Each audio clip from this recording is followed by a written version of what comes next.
We're so excited to talk to Sabrina today and kind of dive more into social media and what she does. She has a very growing social media platform, so I'm interested to see how she started and what she does to maintain that following. I know that she's also has a few partnerships with some brands, so I'm excited to hear, about that and how she obtained those, how she manages those. If I'm also curious if she has like a team or anything of people that she works with, or if she just like has, a following enough to where she can just kind of manage it herself. Um, but yeah, I think it's always interesting to see how athletes kind of balance their athletic life, but then also kind of create a persona on social media and utilize that to like their benefit, whether it's like sponsorships or just to like promote what they do every day and like that kind of thing. So I'm excited. Yeah, absolutely. I'm also interested about whether or not she intended to kind of go the influencer route and how that's impacted her, or if it was just something that kind of came. Because a lot of times, some influencers like actively put out content wanting to do that, but sometimes Mhm. it's kind of just luck of the draw. So I'm interested to see how that came about, and honestly, just how she adjusted to life in general. I'm assuming she probably, well, actually, I have no idea, but I'm sure it was weird, like adjusting to college while also kind of having that platform there and while still growing it actively. That's got to be like a little bit odd, at least in the way Yeah. that Yeah, just like I life I works agree compared to us. because she's like a sophomore. So like I said earlier, like I think it's crazy that she has like that amount of following, like at kind of like not that young of an age, but like you know, Yeah. like you would think like an athlete like would gain like get a lot like a bigger following like kind of in their later years of like college and stuff.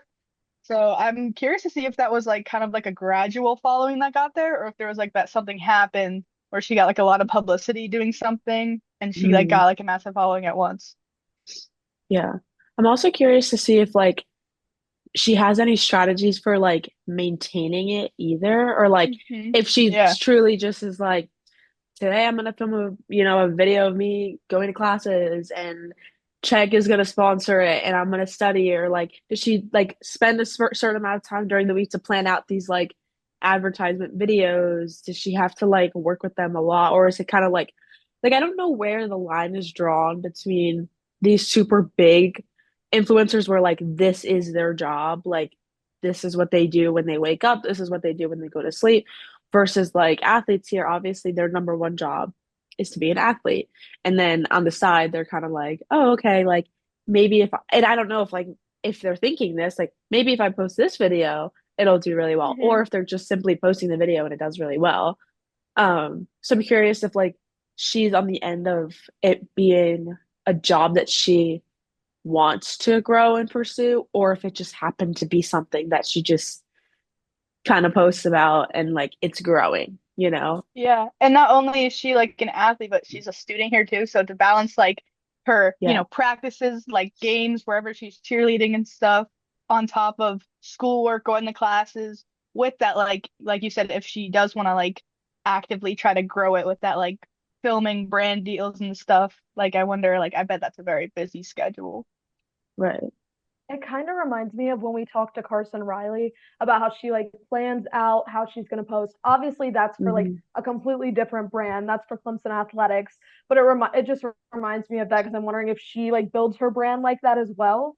Obviously, her brand is a lot smaller than Clemson University Athletics, but Right. still like that scheduled posting, like especially yeah, keeping up with the sponsorships, like protecting yourself. I don't know. It's just interesting. I agree. Whether she has like a team or not, like help her navigate through that. Right. Plus, I feel like it's hard being so young too. Like, I feel like it's become a little bit more normalized, like influencers being like all ages. I mean, there's so many college content creators that are have massive followings, and they're literally like freshman, sophomore in college. Like, Yeah. versus I feel like maybe go back like literally 10 years, the majority of people that were like famous or had a large following were like out of college and were like in their 20s.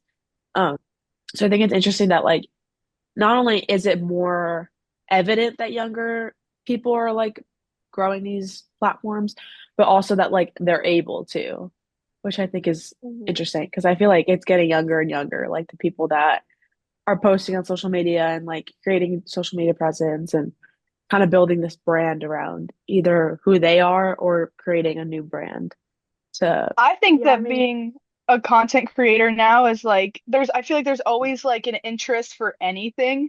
hmm Like I personally like I love this like one like guy who goes to like Miami and hmm he does these like boat versus haulover videos that like it's like this like type of wave and he just like kind of like commentates how like boats should drive through this like these waves and it's really weird and bizarre but I love it. I can't like not watch it. So I feel like there's the market for like content creation is like huge. Like you Right. can literally like she could talk about like day and night like you said like there's like hmm freshmen just like kind of like filming their day with massive followings so I just think it's crazy. And some people are like if she really wanted to, like she already has a big following and to make it like bigger, like people have been making like actual like livings off of content creation alone.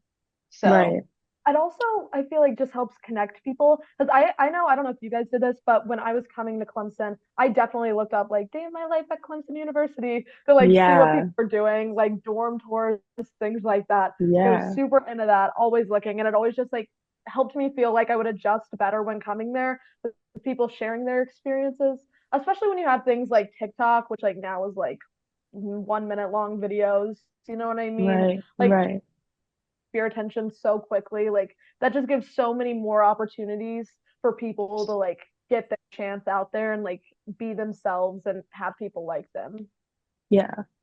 Plus, I think it's interesting, like, because it's not only is the market really large for what you can post, but like the audience range too. So like somebody might be following Sabrina because they just think her videos are really cool and they're like, oh, like I think this is awesome. Or they could be filming or following her because they like that she posts about Clemson because they go to Clemson and they're like, oh, cool. Or it could be like another cheerleader whose dream is to, cheer for Clemson cheer team. I don't know, like that they have a name. Um, if that's like their dream, like they're gonna follow her and watch every single post that's related to Clemson anything. So I feel like especially when I remember I doing this when I was in like middle school or high school and just like looking up like I feel like YouTube was a little bit more popular than TikTok in middle school, but like looking at YouTube videos of like college tours or like stuff like that just to kind of feel like immersed in it. And so I feel like before, like for example, like before you come to Clemson, you're looking at videos because you're like, that's my dream. I want to go there. Like I want to see every single bit of it and like get excited for it. But then once you come here, obviously you're here. But then I also think it's fun to like look at those videos and like obviously TikTok is a very romanticized version of a lot of things. It's very glamorized, which is, can be good, can be bad. Like it's just kind of however you take it. Um, but I think it's like sometimes like I'll see somebody's Clemson day in the life and it's so cute and they like basically do what I do in a day. And I'm like, wait, like it looks so cute. And then it kind of makes me like step back and be like, wait, like I feel like every day can be, fun and like romanticized if you make it like that. So I think there's just like so many different avenues that you can not only like post and give out social media, but also like obtain it and how you view it and like let it affect your life, if that makes sense.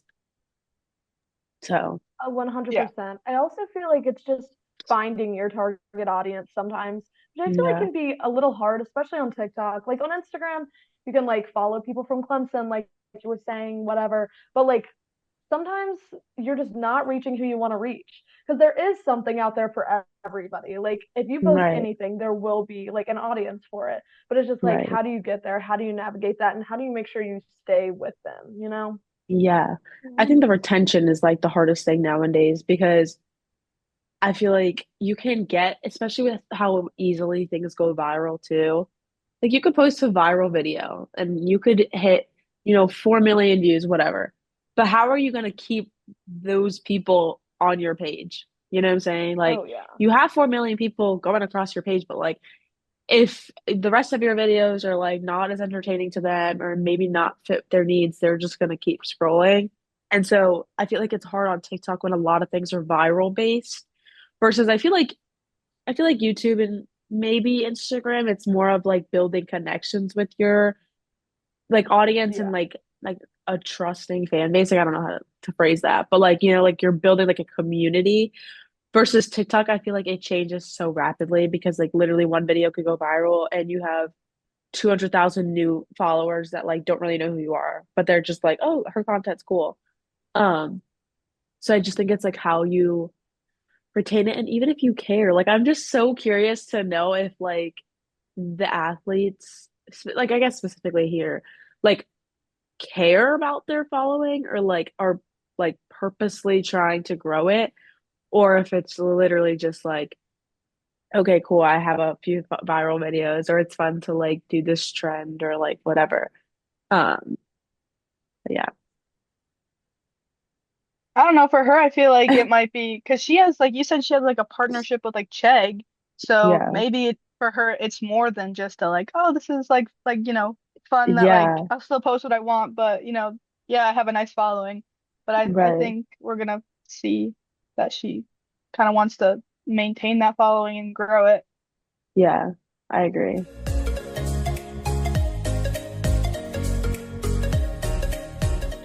We are so excited to have Sabrina with us today. She's a sophomore cheerleader here at Clemson, and we are excited to kind of hear about what she does here, her cheerleading experience, and how she maintains her social media presence, how she got it to where it is now, and what she thinks is going to look like going forward.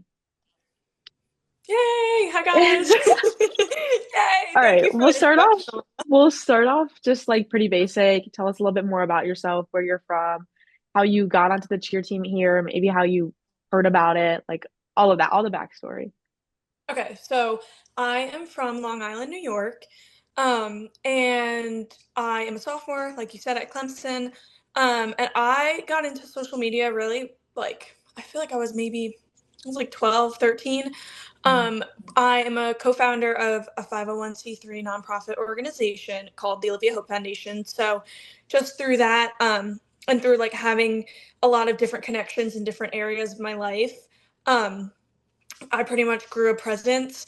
And my older sister Gia did as well. So I kind of just like followed her footsteps, I guess you could say. And I always tell people like I've been working in social media for years, like on the back end of things, as well as like being like more of an influencer, if that's what you want to Mhm. call it, or like I think in general, cheer, um, uh, we are looked at a little bit more than normal people. However, or like non cheerleaders is how I would phrase that. But I think like even before that and before I was into cheer and cheerleading at all, like I still, because of the foundation and just different connections, um, like I had that sort of space. So yeah, so I've had experience like since I was much younger in social media. I heard about Clemson my junior year of high school when I was looking through colleges and I was like, where do I want to go? And I was like, what's Clemson? I Googled like colleges down south. Mhm. Clemson came up. And so yeah, I applied to Clemson, a few other schools down south because I knew I wanted to come over here. And that's also when I picked up cheerleading was in high school. So I started really late. Um, College cheer really wasn't even a thought in my mind. Like I grew up a competitive figure skater. I grew up playing lacrosse, running track, like super active, but never into cheer until I looked at my mom and I was like, I want to try cheerleading. And I was a sophomore in high school. So that's like, people don't really do that because it's something you do when you're so young. And Mhm. luckily, from being in figure skating at a young age, all my skills pretty much like were able to transfer over, and I was able to have like the spatial awareness that you need when you're flipping. It's the same as like in figure skating when you're jumping and spinning. So so yeah, and I loved it, and I was like, where do I want to go to college? And I want to cheer there. So my junior year of high school, found Clemson. Um, Came to a Clemson cheer clinic my senior year of high school. And then when I applied here, I committed immediately, not knowing if I made the team or not. So I tried out my senior year of high school for the team. Didn't know. I was coming back from an injury when I tried out. So my whole tryout process kind of got like shifted around. It was not where I wanted it to be. I really couldn't tumble much at all. And so, yeah, I was coming back from an injury. I still tried out and I was like, all right, we'll see. But this is the school that I'm going to because I love it, whatever. So I didn't end up making the team. And I did club last year. So a freshman, I did club cheer here and I met my bestest friends ever. And they helped me grow so much. And like coming back from that injury, I learned so much more. And like where I am now versus where I was in my first tryout video. Like the hard work was so worth it. So I retried out for Clemson cheer last year, and here I am now. Now I'm a sophomore rookie on Clemson cheer. And yeah, that's pretty much my background story, how everything goes. Awesome. Yeah. Go ahead, Hannah. Do you have like a team or anybody that helps you manage your social media or So like your I don't. So I have in the past. I have in the past, but now for me personally, I'm at the point where like I think that I'm in a good enough spot to be able to see, okay, this contract doesn't look right. This is a scam. I want to do this. Or like, I'm at the point where like I've done this for so long. Um, Mm. my first sponsored post, I was like, I think 14. And like it was like with like this snack company. It's archived now because it's terrible. But and I've been doing this for so long that it's like when I was 14, 15, 16 doing social media, like I did have someone that I went to and I'd like send her my contracts or I'd be like, what does this look like to you? And she worked in marketing and is a much older, good family friend of mine. And she would kind of help me out. But now I feel like I know most of the ropes. I will say as far as like NIL, that has gotten confusing because cheerleading is not an NCAA sport, but a lot of people think that Um, we are. Right. So like a lot of people don't know that we're not NCAA. So they think that we fall under the NIL regulations and guidelines, which we don't because we're not NCAA. So there's like a lot of confusion there. So I have reached out to people at Clemson, like the NIL coordinator, just being like, hey, is it fine if I post this? Like I heard it's not, but we're not NCAA. She's like, it's fine. So there's just a lot of miscommunication, but I think luckily, like I grew up with it kind of. So I definitely am able to have like a clearer path or like understand things more so than I think someone newer in social media would be. is not being NCAA like make it more flexible? Like I don't really like I half understand NIL. Like I feel like there's just so many like facets of There's it. it, mhm, yeah. Does being under the NIL regulations make it harder to produce content like that is sponsored, or does that make it easier for you or not as easy for Right. So it goes both ways. So not being under the NCAA as far as NIL goes makes it difficult because we don't get the NIL coordinators that NCAA sports do. So like most sports you? at Clemson, they have their coordinator, they have the building where you can go and shoot NIL content. They have their media agency ESM, and they represent a lot of the Clemson athletes, and they connect the athlete and the brand. And there's like a middleman, and it's all through Clemson basically. Mm, Unless you want to go outside and like find your own management. Um, so yeah, so that's I think how most of them work here, I believe. And then as far as cheer goes, it's like you don't have that middleman, so you don't have the direct connection between brands, companies, whatever it is, and like yourself, the athlete. So it works in the fact that like, oh, okay, I don't have to follow this regulation, I don't have to follow that regulation. Like NIL, you can't have the Clemson paw on it because it's like a logo. You can't have right, like Clemson in it, stuff like that. Like you can't have brand signing, like a Nike swoosh. If it's not an NIL deal for Nike, you can't be wearing Nike. You like some like stuff right, like that.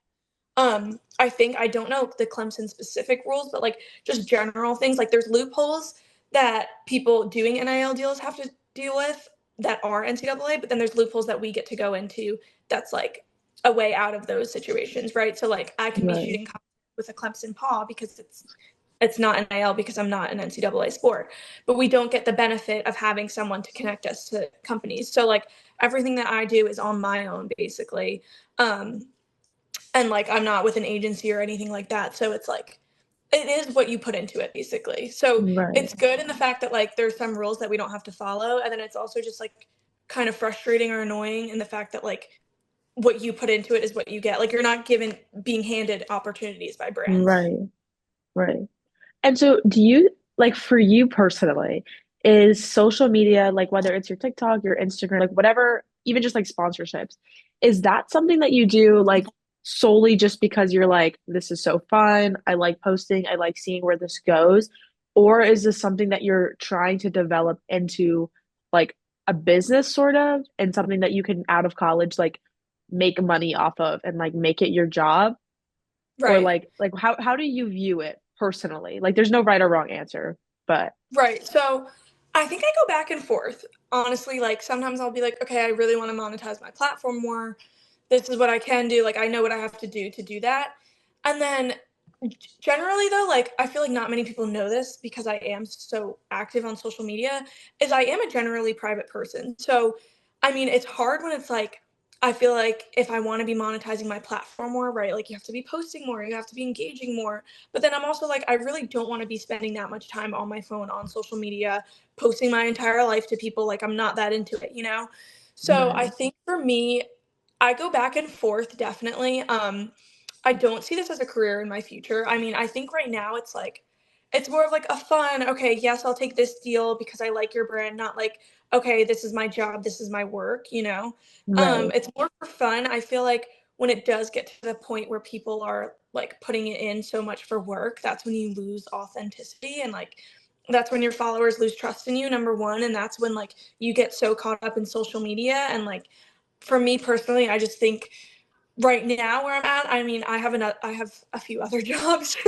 So social media is um not like my primary source of income. So I mean, for me it's kind of just like, okay, this would be fun or let me reach out to the brand that I like and that I drink Right. their drinks or whatever because that would be great for me to get free drinks and I'd love to share it with other people, you know? So Right. I think just staying like true to what I think is the right thing to do and like if I align with the brand, you know? So it's not necessarily like, okay, this is what I'm doing, but I mean, I do go back and forth. It really does depend where I'm Yeah. at. A little Um, bit of a balance. yeah, yeah, I think it's definitely a balance. Like I think way too much of one is just like not good. Like way too much of like this is my job, this is my whole Right. like everything, you know? Because also at the end of the day, social media is so volatile. Like it's always changing. You don't know what's going to happen. Um, so yeah, and then I think also on the other end of it, like if you do have a platform and a following, like why not use it? Like for Yeah. good or why not use it to like, you know, share stuff that you like or like share a brand that you align with, you know? So yeah, it's a balance. Yeah. Awesome. Go ahead, Hannah. How do you balance being a cheerleader, also the social media and the other jobs you were talking about? Do you ever struggle with that, especially being so young? Yes. Oh yes. Anyone who knows me. Um, Yeah, I mean, I definitely have a tight schedule. Yeah, I'm pretty much like I go from one thing to the next to the next to the next. And yeah, I definitely just think like I just kind of remember my why. I mean, so I'm co-founder of a 501c3 nonprofit, right? And that's like a big thing of what I do. And I do social media for that too. As well as I'm on the IPTE Student Advisory Board, like Elena said earlier. So I do that social media partially. So I think really just um, I try to stay super organized. My Google Calendar is like I maybe look at it 70 times a day. Like it's kind of concerning. But yeah, just staying organized. I mean, like all over my desk right now, I have like different notes. I'm a sticky note person, like different notes of things like personal work, social media, like different to-dos, emails that I have to send to people. Um, they're literally like right here. Yeah, and I think just like leaning on the people around me if I need help, you know, like not being afraid to ask for help is super important. So yeah, Great. Awesome. Thank you. of course. And then I just wanted to like tie in cheer, like kind of cheering and social media and stuff like that. But what do you think draw like because I know you said you started this really young. So like you said what, 14 years old.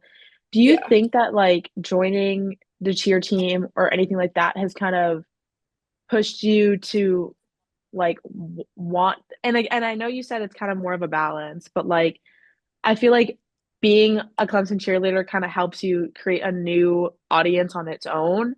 Do you Yes. think you saw that when you switched from like kind of having your own thing since you were 14 and then you kind of come to Clemson and it's this massive school and being a cheerleader is like huge here, obviously, and like getting to Mhm. share that with people. Like, do you like, did you see an audience shift like that and even just like a shift in your own mindset of like how you went about social media?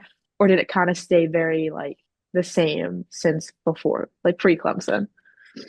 So, yeah, I definitely did see an audience change. It was like the craziest thing ever because I'm like, wait, now I have all of these cheerleaders following me. That's something that I realized, like, blah, blah, blah, followed you. So I'm like, oh, what are they? All of these cheerleaders. And I'm like, this is so interesting because I was always the one following other like college cheerleaders. Like in high school, I was like, oh my God, this person cheers for NC State, you know? Or Right. like watching cheer TikToks, like college cheer, get ready with me, whatever it was. And now it's so weird because I'm like, I'm seeing these people follow me on Instagram and TikTok, and I'm like, wait, what? Um, and I definitely think since going to Clemson too, the audience has changed to more like not even just like cheerleaders, but like college athletes and just college students and people that like Clemson. Um, and I found that the most on my TikTok. So my TikTok has like literally, I think it has like 2,000 followers. Like I don't have a big following on TikTok. However, I got a contract with Chegg. I don't know if you guys know, it's like the app that like helps you study and like you can put in whatever questions and it just does like a bunch of different stuff. And Right. sign a contract with them. And so basically part of my contract was like whatever content I film and make for them. Part of it is that they have usage rights to my content for 365 days and they can boost it Mhm. on my channel. So basically like use it for ads on TikTok, right? Like my videos, they can use for ads as part of our negotiation. So Right. I saw that. I saw everything like skyrocket after some of my Chegg videos because they were boosting my content as ads. And I guess it's like location wise, I believe. Like it's pretty much Mm. like, people are like, oh, For You page getting too local. No, like it really is. Like they go based on Yeah. location. So they're showing this to all Clemson students, like sports fans, stuff like that. And so after that on TikTok, I saw like everything literally skyrocket. I was like, getting like so many notifications, comments, go Tigers, oh my God, Clemson Right. cheer, stuff like that.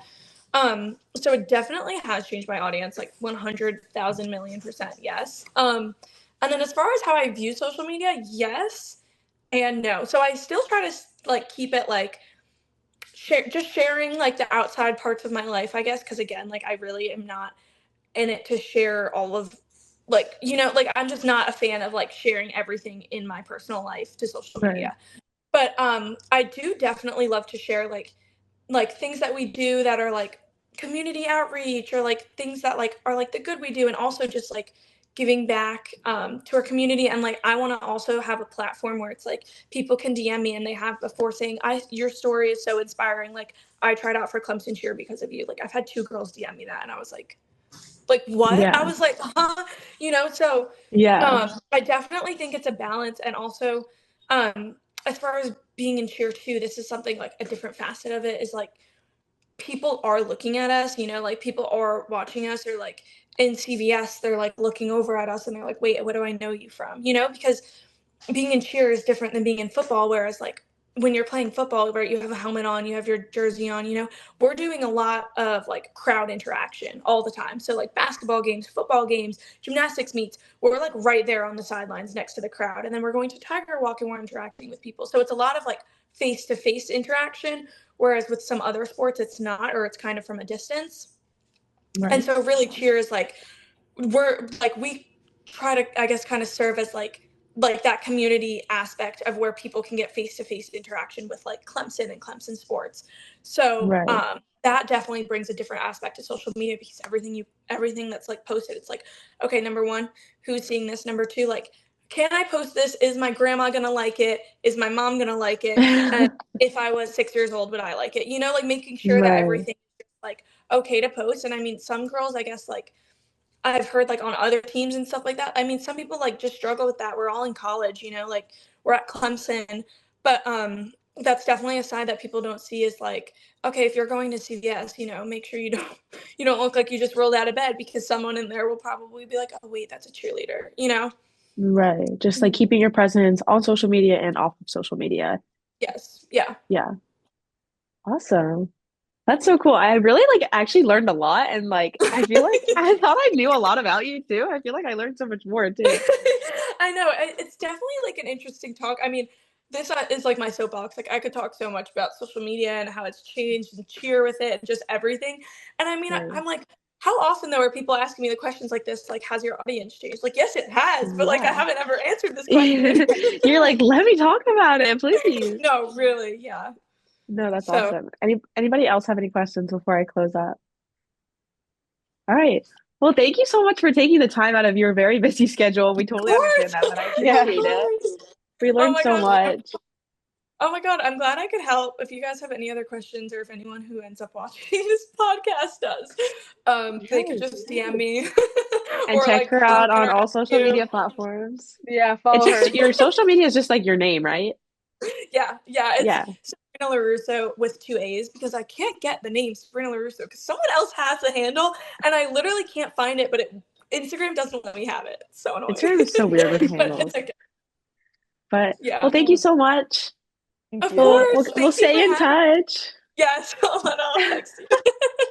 Bye, guys. It All was nice to right. meet you. Yeah, nice Bye. meeting Bye. Bye, you. Lana. Bye. Okay, bye, guys.